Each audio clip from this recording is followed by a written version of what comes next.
Ahora saludamos y damos la bienvenida a los panelistas y les solicito por favor que ocupen sus puestos. Saludamos entonces a la doctora Catalina Sánchez Borges, subdirectora de Formalización y Protección del Empleo del Ministerio de Trabajo. Adelante.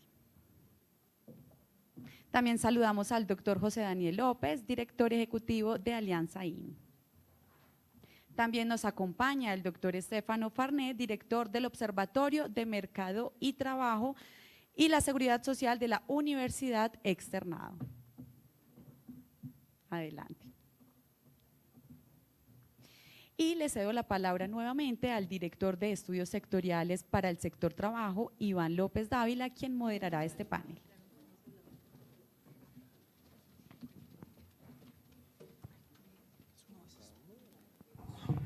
Sí.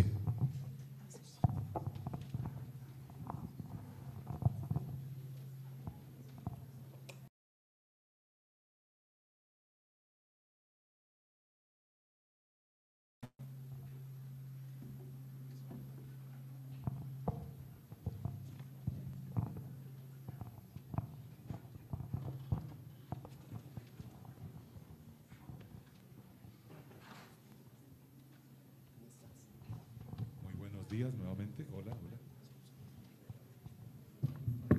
Hola, hola. Hola. Hola, hola. Perfecto.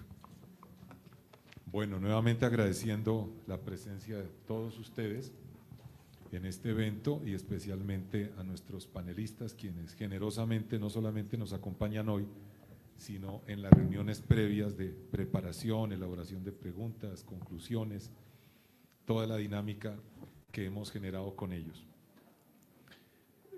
Vimos los aspectos más sobresalientes del estudio sectorial. Nos quedan muchas reflexiones que pretendemos abordar en este panel. Vamos a conocer entonces las impresiones, opiniones, perspectivas de nuestros invitados, nuestros tres panelistas. Obviamente pues contamos con la visión académica, la visión empresarial y no podía faltar pues la visión institucional. Vamos a contar con un tiempo total de 40 minutos aproximadamente para el panel, para 8 intervenciones, nos da un promedio de 5 minutos. Entiendo que hay un control de tiempo, está en la parte posterior, entonces para esos 5 minutos la paleta anunciará, faltan 2, falta 1. A veces es complicado, hay preguntas o respuestas más largas que otras, pero pues agradecemos muchísimo la brevedad en este caso. Haremos una ronda de pregunta general, una pregunta general para los tres panelistas y tenemos luego 2 rondas de preguntas específicas, excepto para el ministerio que solo interviene en la segunda pregunta específica. Bueno, sin más preámbulos, entonces, nuevamente bienvenidos. La pregunta general, empezaríamos con el profesor Farnet, luego el doctor José Daniel y luego la doctora Catalina. La pregunta, como dije, es la misma para ellos. Como se vio en el estudio, los empleos atípicos han tenido un auge asociado a la desregulación o flexibilización laboral que incluye la disminución de costos.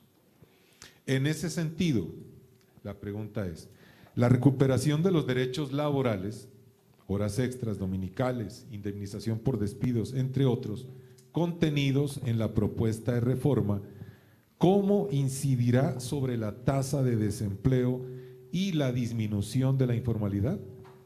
Empezamos entonces, profesor Farnet, bienvenido y muchas gracias. Bueno, muchas gracias. Yo francamente no sé si es que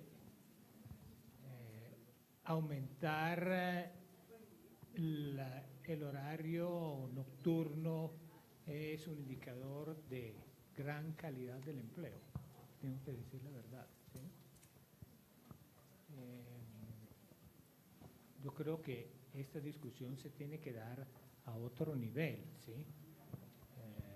Si pensamos, por ejemplo, en el horario nocturno, ¿sí?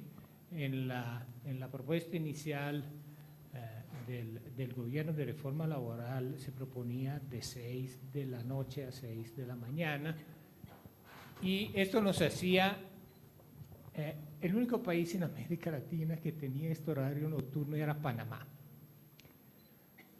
De manera que nos pone en desventaja con otros países, ¿sí? Yo creo que esto debe ser abordado de otra forma. Y hay otra forma para poder compensar a los trabajadores. Si usted me permite, es que yo sí quiero utilizar las palabras que usaron en la exposición de motivos, ¿sí? En la exposición de motivos se habla de normalización de la desprotección y precarización de los trabajadores a raíz de las leyes, las que citaron, ¿sí? Las leyes 50 de 1990 y 789 de 2002, ¿sí? Y yo creo que sí habría que discutir esto, ¿sí? Está claro que los trabajadores han perdido, pues, algunos ingresos, ¿sí? Porque es evidente, ¿sí? Pero entonces pongamos por el otro lado de la balanza otras cosas. En el mismo periodo de tiempo, el salario mínimo real aumentó 25% en términos reales. La licencia de maternidad para las mujeres subió de 12 semanas a 18. Se introdujo la licencia de paternidad. Ahora tenemos 2 semanas, pero de pronto en un futuro podemos tener más. ¿Sí? Y otras cosas, el Día de la Familia, etcétera, ¿sí? Entonces uno se pregunta, bueno, entonces supongamos que hubiéramos mantenido los recargos nocturnos y por festivo y no hubiera aumentado el salario mínimo, entonces estaremos contentos.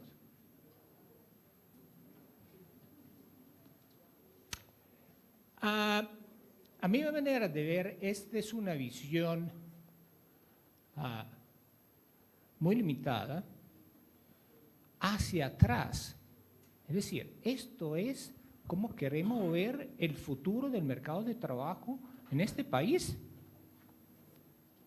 Mirando hacia atrás 25 años y diciendo, no, mire, es que antes nos daban sí, el 100% de recargo festivo, ahora es 75%. Entonces, ¿esta es la forma de ver el futuro del mercado de trabajo en un país? Yo creo que debemos mirar más hacia adelante. Yo, en vez de hacer una cosa así, yo sí implementaría un buen seguro de desempleo. Yo creo que esto sí falta en este país. Y esto sí va a favor de los trabajadores. Y de pronto no nos pone en tanta desventaja como, por ejemplo, aumentar los recargos, ¿sí? Y además, si usted me lo permite, hablando de esto, precarización, estabilidad, etcétera, nosotros hemos sacado algunas estadísticas. Estas son preguntas que se hacen a los trabajadores. Entonces le quiero leer una relativa a 2022 y sobre todo a los asalariados en pequeñas empresas. El 63% considera estable su trabajo.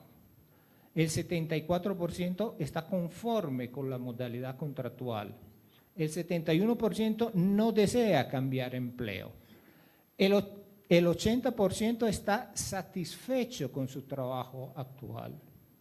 El 76% está satisfecho con su jornada de trabajo y a uno le dice, bueno, tú quieres cambiar empleo y ha hecho diligencia para hacer esto, lo hizo solamente el 11%. De manera, entre otras cosas, estos porcentajes son similares si, por ejemplo, miro a los trabajadores domésticos. Entonces, tampoco es tan cierto que por lo menos los trabajadores perciben tan malos los trabajos en los cuales se empeñan, ¿sí? Y decimos así, para concluir y tratando de dar una respuesta a su pregunta, es evidente que, bueno, hay que decir una cosa, respecto al proyecto original, el que ahora se aprobó en la Cámara es mucho más suave, ¿sí? Pero siempre da un aumento de los costos que evidentemente no es favorable para el empleo y tampoco para la informalidad. Ahora, mi posición muy personal es tampoco esto de tener un efecto catastrófico como mucho han tratado de demostrar, ¿sí? Pero evidentemente esto sí no va a favorecer la formalización y, bueno, el empleo, porque cuando uno dice que quiere aumentar el empleo, se supone siempre que es el empleo formal, ¿verdad? Esto es. Muchas gracias. No, tú tienes. Usted tiene. Nosotros. Gracias, profesor Farné, por sus importantes aportes sobre este tema. A continuación, damos la palabra al doctor José Daniel López, representante gremial de innovación,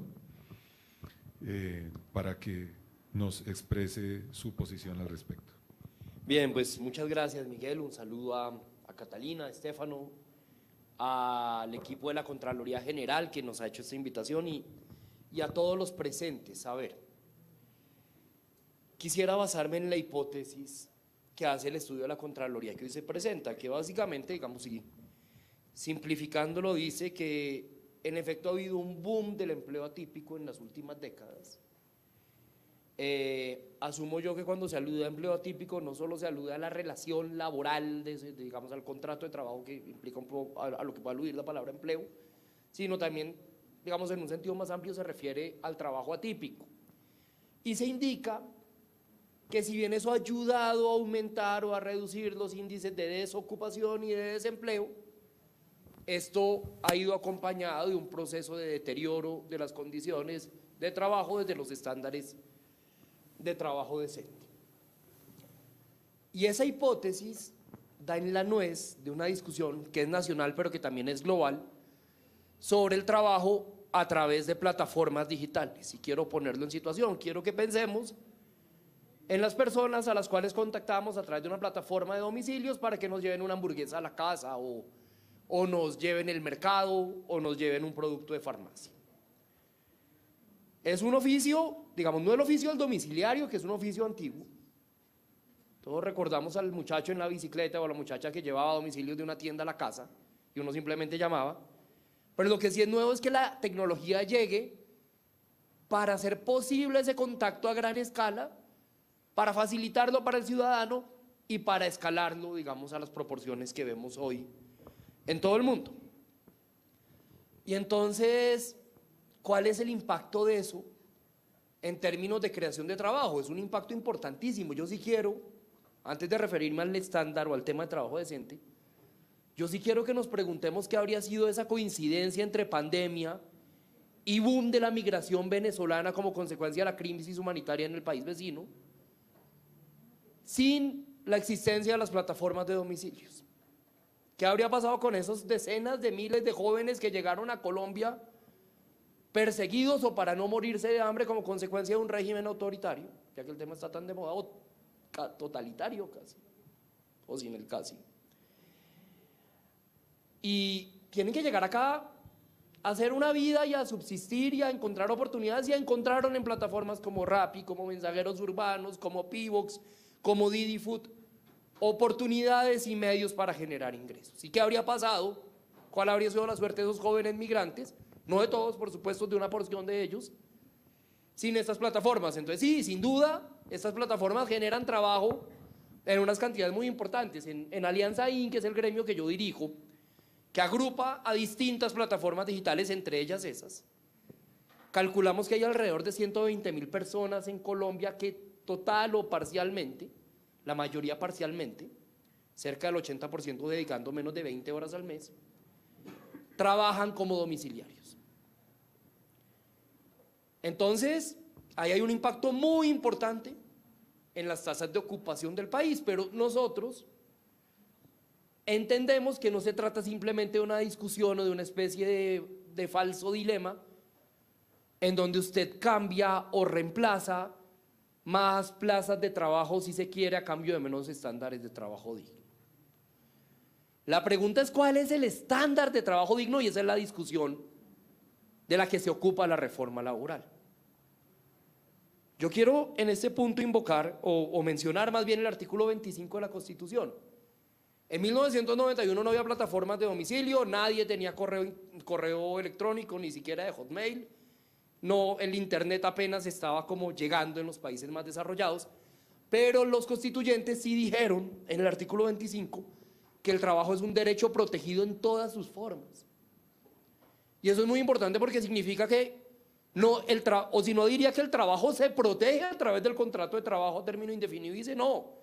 Los constituyentes en su sabiduría dijeron que iba a haber, o veían que ya había en la práctica distintas formas de trabajo y que todas debían ser protegidas.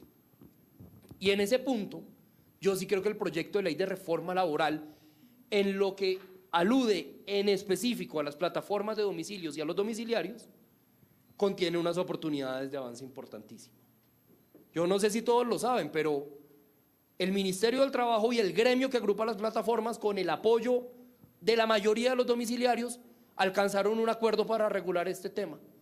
Y hoy se abre la posibilidad para que esas dos partes pacten o un contrato de trabajo o una relación independiente de trabajo, pero en el evento en que haya trabajo independiente, como ocurre en la gran mayoría de los casos de domiciliarios en Colombia, hay una protección reforzada expresada en la seguridad social, en donde las plataformas, aún siendo independientes estos trabajadores y tomando como base el ingreso por hora, a propósito de esa pregunta de si el salario mínimo mensual legal vigente sigue siendo el único ingreso base posible de cotización, no, acá es por hora, se cotiza una seguridad social y estas 120.000 personas van a tener sin excepción seguridad social con una participación del 60% de las empresas y del 40% por parte de sus trabajadores en el pago de la salud y la pensión, y del 100% en el pago de los riesgos laborales. Y yo creo que este es un buen ejemplo.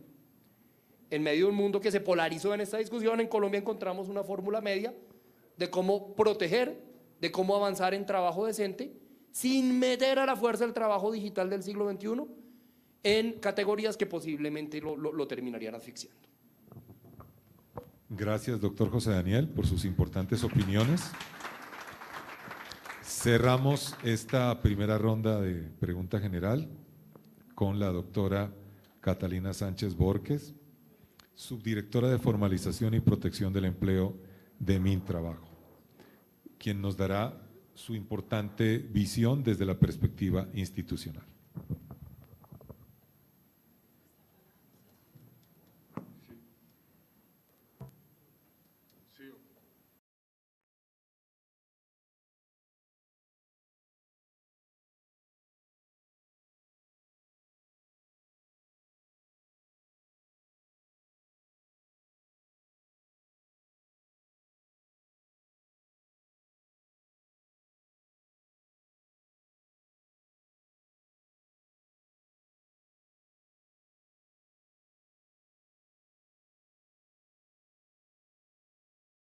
Que nosotros como Ministerio del Trabajo también podamos conocer cuáles son los resultados de este importante estudio. Para nosotros, dentro de la reforma laboral, la recuperación de los derechos laborales es muy importante. ¿Por qué? Porque los derechos laborales lo que van a garantizar es la calidad de vida para las personas que laboran. Entonces, recuperar horas extras, horario normal laboral dentro de un rango aceptable, va a garantizar que las personas puedan estar con sus familias mucho más tiempo, que puedan compartir otro tipo de espacios diferentes a los del trabajo, porque es que realmente en este momento nosotros estamos casi que somos más amigos o más cercanos a las personas con las que trabajamos que con nuestra propia familia. Entonces, para esto estamos pensando esa reforma laboral desde el Ministerio del Trabajo. Igualmente, el auge de los empleos atípicos, como se ha visto en el estudio que la Contraloría nos está compartiendo en este momento, sí muestran que aunque ha habido un incremento, que aunque ha habido una reducción en los costos laborales, pues ha desmejorado la calidad de vida de las personas, como en línea con lo que estaba diciendo. Entonces, lo que hemos visto, o nosotros desde el Ministerio de Trabajo hemos generado un modelo en el cual hemos encontrado que hay dos variables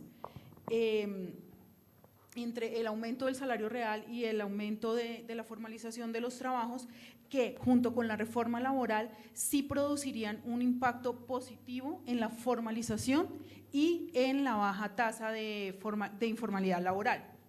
Entonces, con esa recuperación de estos derechos laborales, sí vamos a aumentar los ingresos que tendrían las familias colombianas, y al aumentar esos ingresos vamos a aumentar la tasa de consumo, y esa tasa de consumo obviamente va a jalonar otro tipo de actividades que van a necesitar más trabajadores.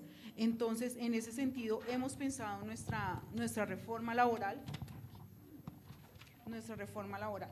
Hemos calculado más o menos que el modelo que hemos generado desde el Ministerio, que se van a crear entre 80.000 y 100.000 empleos, que aunque parece poco en la forma macro, sí va a tener un impacto más micro en algunos núcleos familiares.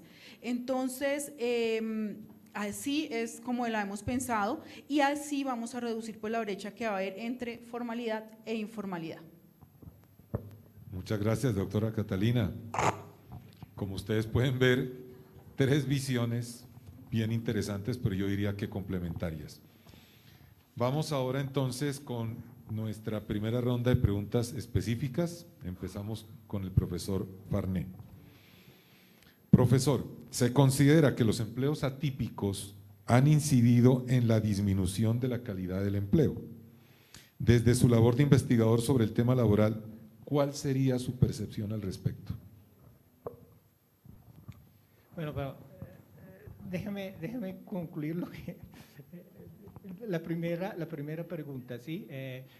Yo no veo todo lo de la reforma laboral negativo, ¿sí? Al contrario, hay cosas, por ejemplo, a mí me gusta el arreglo que se hizo para los trabajadores de plataforma, me parece de verdad una cosa muy positiva. Lo que se estableció para el trabajo a término definido, eso también es una cosa que me gusta, ¿sí? De manera que yo no veo la reforma laboral totalmente negativa, ¿sí? Yo creo que hay algunas cosas sobre las cuales hay que pensar.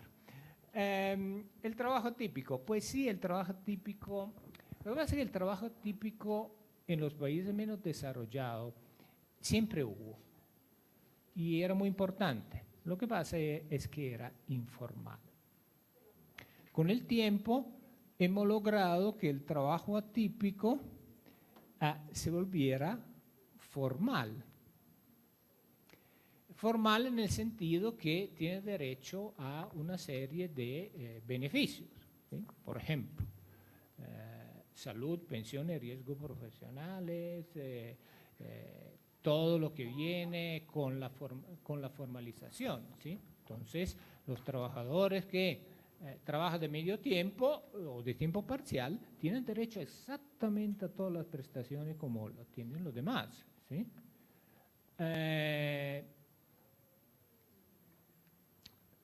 Yo creo que no sé, que haya, que algunos, es decir, que en general esto haya llevado a una disminución de la calidad del empleo. Depende cómo definimos la calidad del empleo, ¿sí? Pero una cosa sí está bien segura, y de esto sí hay comprobaciones empíricas, y sobre esto no podemos discutir. Los trabajadores atípicos ganan menos para tareas iguales. Evidentemente, pocos se pueden sindicalizar, que es un derecho muy importante para la OIT, ¿sí? Casi muy pocos se capacitan. Y esto es muy importante para la calidad del empleo, ¿sí? Sin embargo, hay también trabajo, por ejemplo, estoy pensando para las mujeres, ¿sí?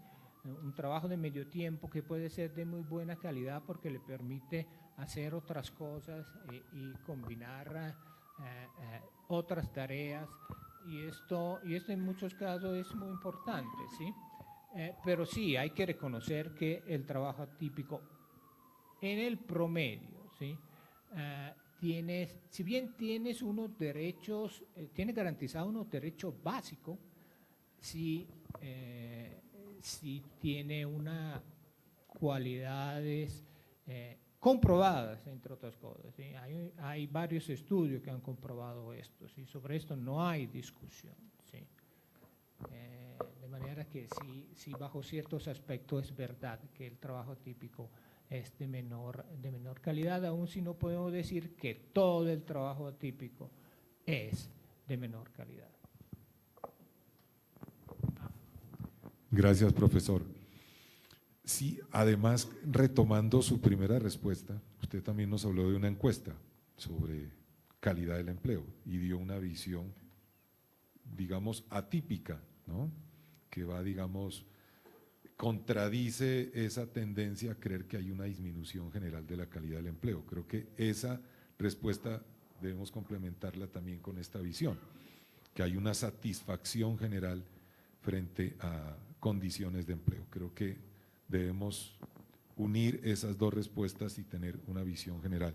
Gracias, profesor, por esa novedosa visión frente a este tema de la calidad del empleo. Ahora seguimos con el doctor José Daniel, amplio conocedor del tema de aplicaciones digitales y su relación con el empleo. Doctor José Daniel, reconociendo la vinculación a plataformas digitales como una modalidad de trabajo atípico generador de ingresos y dada la inclusión en la reforma laboral de la seguridad social y riesgos laborales en plataformas digitales de reparto, ¿cuál cree usted será el impacto de esta medida sobre la formalización en el contexto de flexibilidad que ofrecen las aplicaciones a sus afiliados? Bien, Miguel, no, primero yo quiero reiterar que el contenido que está en la reforma laboral en el tema de plataformas digitales de reparto es un contenido que fue pactado con nosotros, que cuenta con el acompañamiento de las principales plataformas de domicilio del país, como también en general, con excepciones puntuales de unas organizaciones sindicales, ha sido acompañado por los repartidores que temían quedarse sin la independencia que les habría significado un contrato laboral forzoso como venía en la primera versión de la reforma, pero sí sienten una oportunidad de avance y de mejora en materia de su acceso a la protección social. Desde esa perspectiva nosotros creemos que esto es un ejemplo para otros países, porque estamos mostrando cómo se puede formalizar, cómo se puede proteger, cómo se puede ampliar la cobertura del sistema general de seguridad social sin desnaturalizar, sin estrangular la forma específica de la economía digital que hoy viene tomando. Entonces, eso es lo primero que quiero responder. Yo voy a salir de acá cuando termine este evento para una audiencia pública en la plenaria de la Cámara, en donde invitaré a los representantes a la Cámara a que voten positivamente el capítulo de las plataformas. Nosotros, digamos, no estamos en la discusión general de la reforma, pero yo sí creo que hay un avance importante en ese capítulo y hay un mensaje de país más allá, y es, vea, estamos tan polarizados, tan divididos. Ver un noticiero, ver un periódico es lamentar el estado de descomposición del debate público. Que tener en esta reforma, que es la reforma, digamos, políticamente más importante de este semestre, y que seguramente va a ser ley, tener ahí un acuerdo en un país en donde falta justamente eso, es tender puentes, es renunciar a posiciones para llegar a puntos comunes, creo que manda un mensaje más allá de la cuestión del derecho laboral o de la cuestión, digamos, de la economía digital. También, déjeme hacer un par de comentarios puntuales, uno sobre el tema sindical, y es, en ocasiones se piensa, y eso tiene sus momentos de verdad, que el trabajo atípico disminuye la oportunidad de organización sindical o de conversación entre empresas y trabajadores representados en sindicatos. Quiero contarle que sin reforma laboral, UNIDAP, que es el principal sindicato de repartidores adscrito a la CUT, y RAPI, pues que es una plataforma con una preponderancia en el mercado de las plataformas de domicilios, llegaron a un acuerdo puntual sobre las condiciones económicas de garantías entre los repartidores y la empresa. Creo que eso es positivo. Otras plataformas vienen también en negociaciones con esta organización sindical, entiendo que con otras, no estoy seguro si hay otras, también en ese sentido. Entonces, de alguna manera, el diálogo social sí termina ofreciendo un campo de oportunidad para la construcción de acuerdos y para el diálogo social tripartito. Todo esto a instancias también del Ministerio del Trabajo ha pasado. Y finalmente una reflexión que es absolutamente de actualidad, y permítame ponerle un poco de picante a esto. Alguien se preguntará, oiga, ¿por qué los domiciliarios están en la reforma laboral y no están los conductores de aplicación? Apostaría que muchos de los que estamos acá nos movemos a través de aplicaciones. Esa es una decisión en la que coincidimos con el ministerio, porque pues no hacía mucho sentido que esta actividad, que es legal pero que no está regulada, contara con una regulación laboral y no una regulación de negocio. Tendría el conductor el sinsentido de contar con una regulación laboral, pero con la persecución de las autoridades de tránsito en las calles cuando salen a trabajar. Yo sí creo que ahí el gran precarizador laboral para las más de 100.000 familias que generan ingresos conduciendo un carro, prestando servicios a través de aplicaciones de movilidad, son las autoridades de tránsito y transporte de este país, cuando insisten en una visión obtusa, contraria a sentencias de la misma Corte Suprema de Justicia, de perseguir, de multar y de inmovilizar los vehículos de estas personas. Así es la peor forma de precarización del trabajo, cuando sabemos que hay 100.000 familias que generan ingresos por esta vía, y que sea el mismo Estado a través de sus autoridades de tránsito quien los persiga en su ejercicio de ese derecho fundamental al trabajo y quien les quite sus medios de subsistencia. Creo que a propósito de trabajo atípico, acá tenemos un ejemplo de cómo el Estado, en una interpretación obtusa del siglo XX de la normatividad, termina ahí sí generando unas condiciones muy graves de precarización para esos conductores desafortunados que terminan cayendo en un retén y terminan viendo así, digamos, cercenada su capacidad de generar ingresos. Gracias, doctor José Daniel.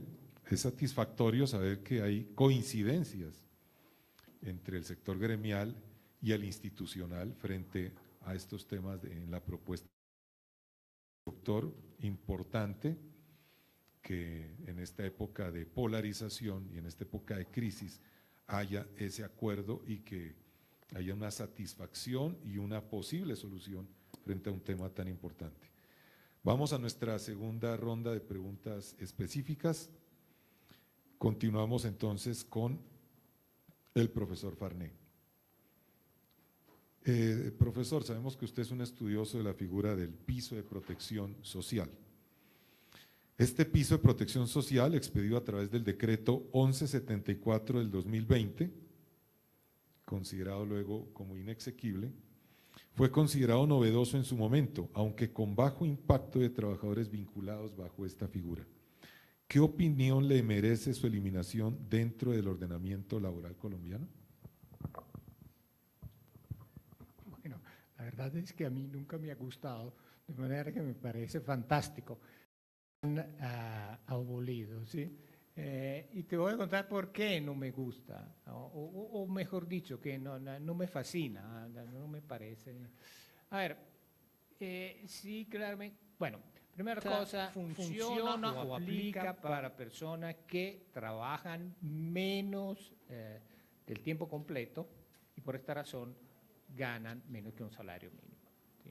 Hay muchas personas como esta, o por lo menos podemos hacer pasar muchas personas bajo esta figura, que tanto hace 3 años como ahora no tienen ningún tipo de protección, ¿sí? Sobre todo en el caso de riesgo de vejez y de riesgo laboral, ¿sí? Entonces, teóricamente esto podía sí ser un factor a favor de muchas personas que están en esta condición. Sin embargo, a ver, yo empezaría a distinguir 2 posiciones. Una de los trabajadores asalariados. En el caso de los trabajadores asalariados, en realidad ya existía algo que era muy similar al piso de protección social y que, entre otras cosas, existe todavía, que es la cotización por semana.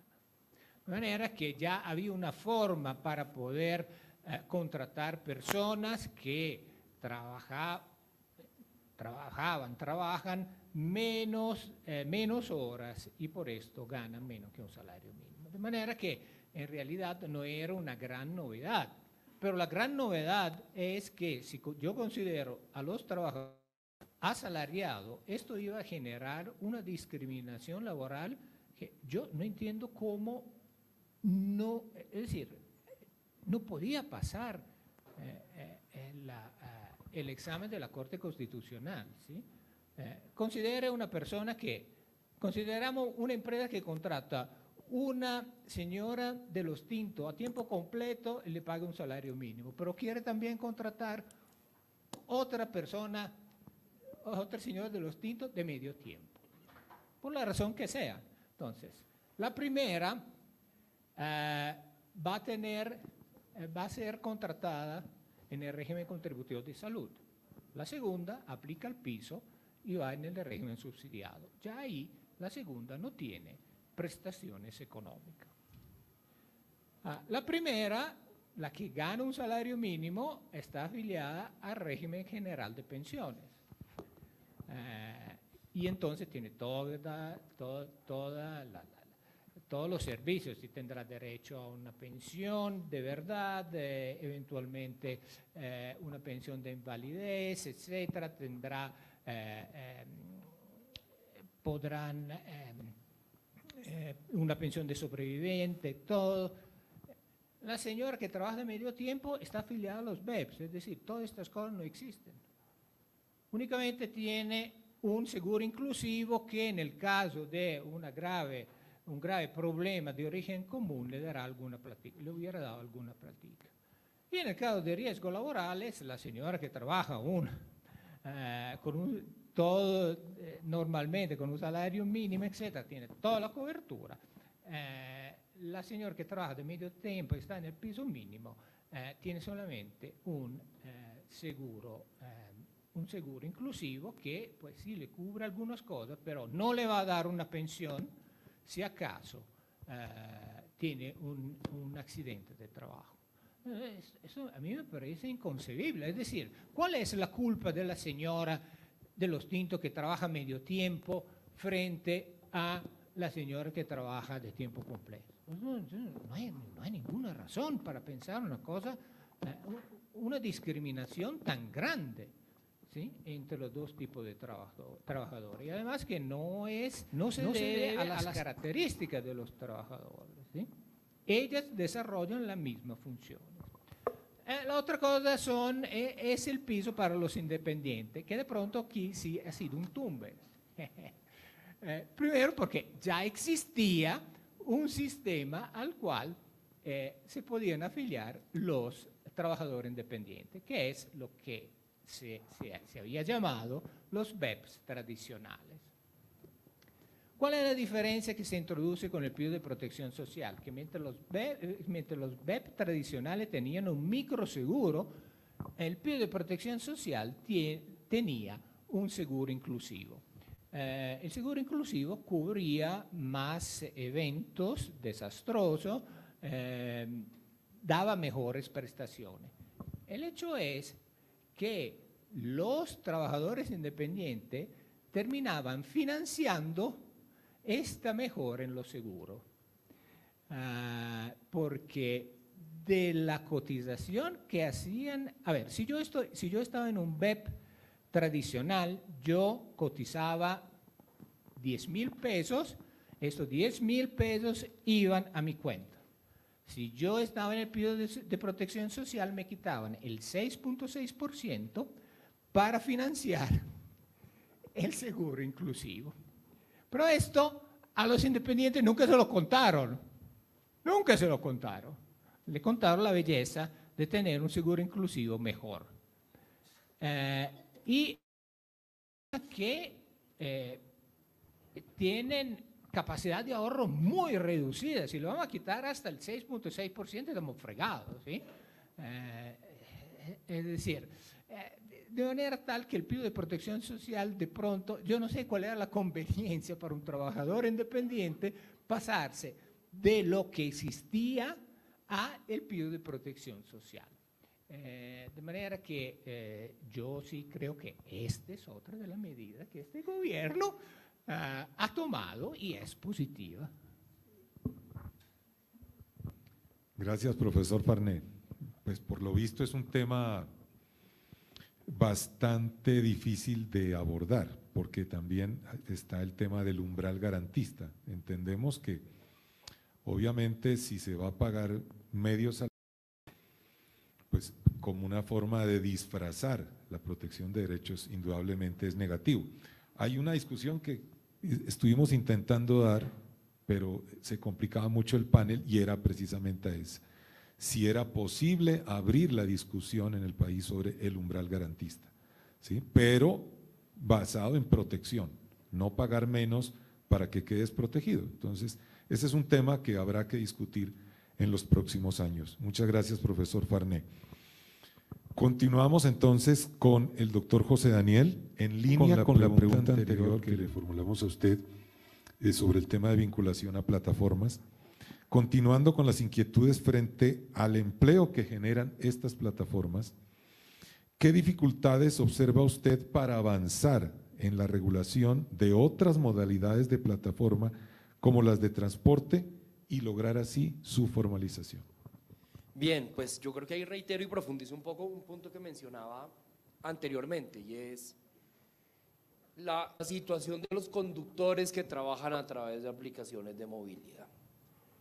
¿Cuántos son? Según un estudio de FEDesarrollo del año 2021, son más de 100.000. Está en mora la actualización de la caracterización socioeconómica de esta población, pero mediciones internas un poco menos rigurosas nos dan a entender que hoy hay bastantes más conductores que trabajan a través de estas aplicaciones. Además, ya no solamente es a través del carro particular, sino a través de motocicletas, lo que amplió, digamos, este universo muchísimo más. Lo decía anteriormente, la mayoría de ellos hacen esto como actividad complementaria, dedican en promedio 20, 30 horas al mes. El conductor de aplicación, si hay una porción importante que se dedican, si se quiere, profesionalmente a esta actividad, toman la mayoría de viajes en la medida que son más recurrentes en la prestación del servicio y más disponibles, pero en términos de universo poblacional estamos hablando de un grupo muchísimo más amplio, muchas personas que tienen un trabajo de oficina de 8 de la mañana a 5 de la tarde y llevan a alguien de la casa a la oficina y llevan a alguien cerca a la oficina hasta cerca a su casa, y así complementan ingresos. Muchos estudiantes también que prestan estos servicios para complementar los gastos académicos. Hemos visto una tendencia creciente en la participación de mujeres, porque este país, no es secreto para nadie, si bien la brecha de desempleo entre mujeres y hombres se ha reducido, pues como que seguimos siendo muy machistas y recargando las labores de cuidado más del lado de las mujeres que de los hombres, en la medida que hay obligaciones de cuidado y menos flexibilidad horaria, y este tipo de trabajos terminan siendo atractivos más para mujeres que tienen labores de cuidado, y algunos hombres, pero eso es mucho más esporádico, que esto les permite salir a trabajar cuando pueden, cuando su cotidianidad se los permite, y pues eso termina siendo muy importante.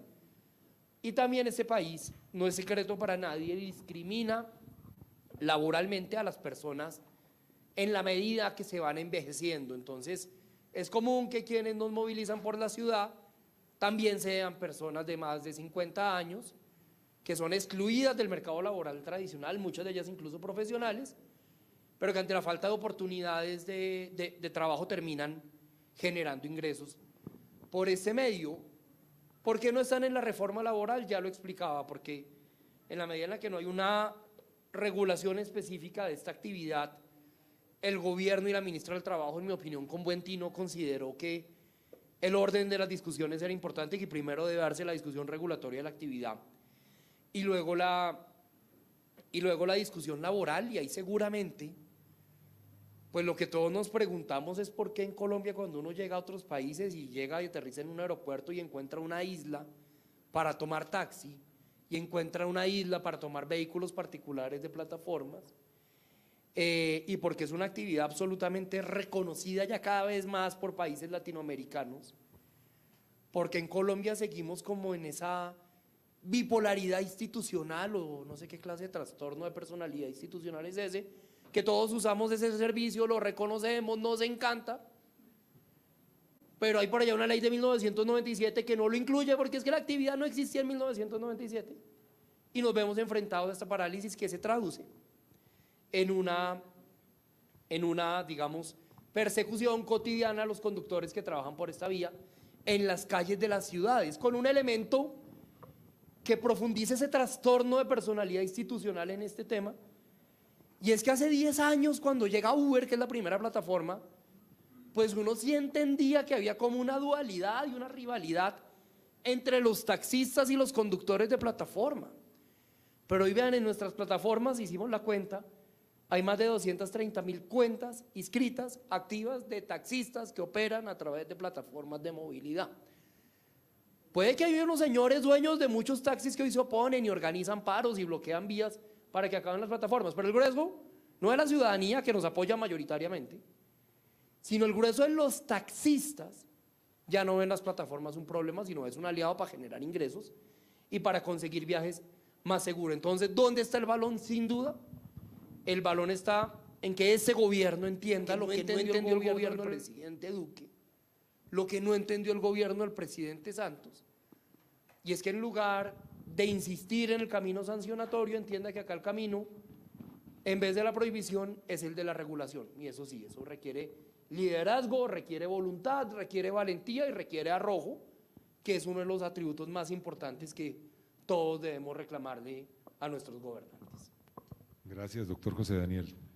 Tema muy discutido y su visión es valiente, novedosa, y creo que hace años se está reclamando una posición institucional al respecto. Lo que no podemos seguir es como estamos hoy, bajo esa desprotección y, como usted lo dice, todos usando estas plataformas.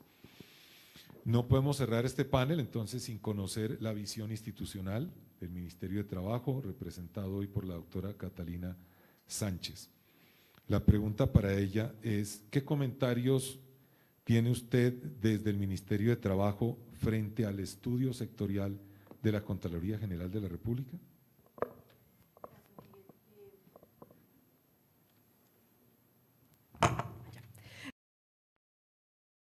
Todo este estudio, pues, Iván, yo te...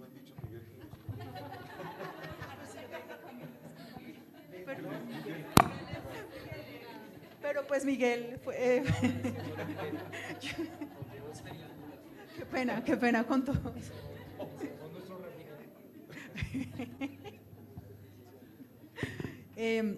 Bueno, perdón. Bueno, el estudio a nosotros nos parece muy interesante desde el Ministerio de Trabajo, porque realmente nosotros también vemos que la flexibilización laboral pues genera precariedad en el trabajo, ¿sí? Por eso nosotros estamos proponiendo la reforma laboral, que como ya la hemos hablado con José Daniel, o sea, hemos hecho un avance muy importante, y es una de las cosas que a mí más me gusta de la reforma, es esta alianza que se tiene con las plataformas, porque efectivamente la reforma también tiene que, o va a ayudar a mover un cambio cultural en nosotros, porque nosotros todos tenemos una concepción normativa de lo que es un contrato laboral o cómo debemos ejercer las labores, y resulta que Colombia no es un país tan, como lo dijéramos, tan cuadriculado respecto a ese sentido. Nuestra cultura, o nuestros colombianos prefieren, porque nosotros, o yo por lo menos lo he hecho dentro de mi equipo de trabajo, yo tengo muchos contratistas y yo les he preguntado: ¿usted quisiera migrar de su forma de contratista a una forma laboral que trabajas de 7 a 4, tienes prestaciones? Y las personas me dicen no. Así no, ¿porque qué? Porque pueden manejar su trabajo. Nosotros culturalmente no estamos guiados a seguir órdenes, o no nos gusta tanto. Entonces los contratistas, al tener una libertad en su trabajo, prefieren eso. Y uno dice, venga, pero hagamos cuentas, usted cuando va a pagar seguridad social no se gana lo mismo que yo pacté, o sea, va a ganar mucho menos, pero las personas prefieren esa libertad. Entonces, contra todos esos cambios culturales son los que estamos en este momento moviéndonos a través de la reforma. La reforma causa miedo por eso, porque estamos tratando de transformar lo que sería el mundo laboral en este momento. Por eso, en ese sentido, el estudio que está haciendo la Contraloría a nosotros nos parece interesante, nos pone en alerta, porque tenemos que mirar cómo vamos a migrar o cómo vamos a mejorar las condiciones laborales, pero no necesariamente van a estar enmarcadas dentro de un contrato laboral o dentro de un horario. Entonces tenemos que mirar y analizar desde el ministerio, hacer una política. Ahorita nosotros estamos trabajando en nuestra política pública, trabajo digno y decente, porque eso es lo que queremos, que las personas realmente tengan un trabajo que les haga feliz, que aumente la productividad, porque la productividad en Colombia es una de las más bajas, pero está relacionada precisamente con que si me gusta lo que yo estoy haciendo, en la medida en que yo disfruto lo que hago, seguramente voy a ser más productivo y voy a estar mucho más concentrado en las horas laborales o en menos horas laborales, que eso es lo que da pues la flexibilidad laboral, que pueden estar en varios puntos a la vez.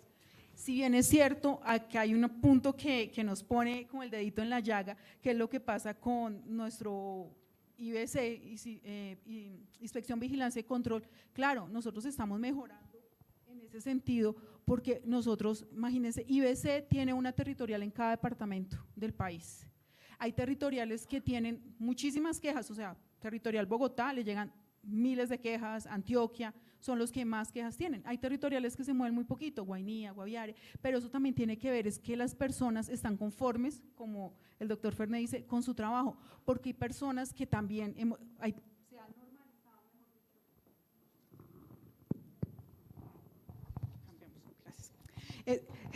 se ha normalizado que las personas dentro de su cultura laboral, digamos, voy a poner un ejemplo, llega el jefe, los trata a gritos, y la persona dice, ah, no, sí, eso es lo que yo dentro de mi sistema cultural está bien para mí, así me trataban en mi casa.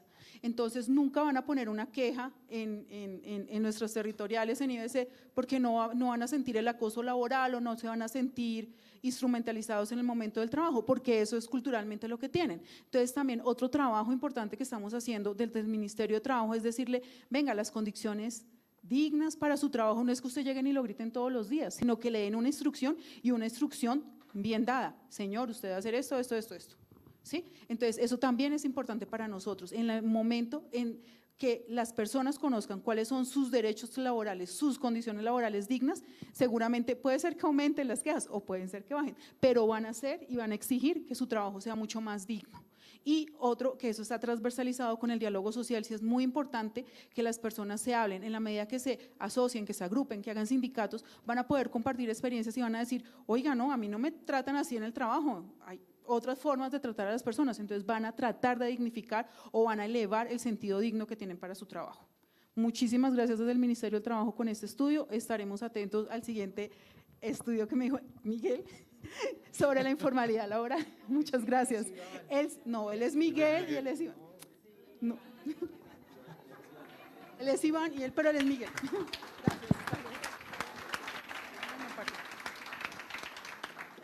Muchas gracias, doctora Catalina, profesor Farné, doctor José Daniel. Sus aportes, sus criterios y opiniones son muy valiosas en este escenario y en la discusión, en el proceso de propuesta de reforma laboral. Es un debate que hoy se torna oportuno y necesario en el escenario nacional. Muchísimas gracias por atender nuestra invitación. Esta es su casa. Muy amables a todos. Gracias.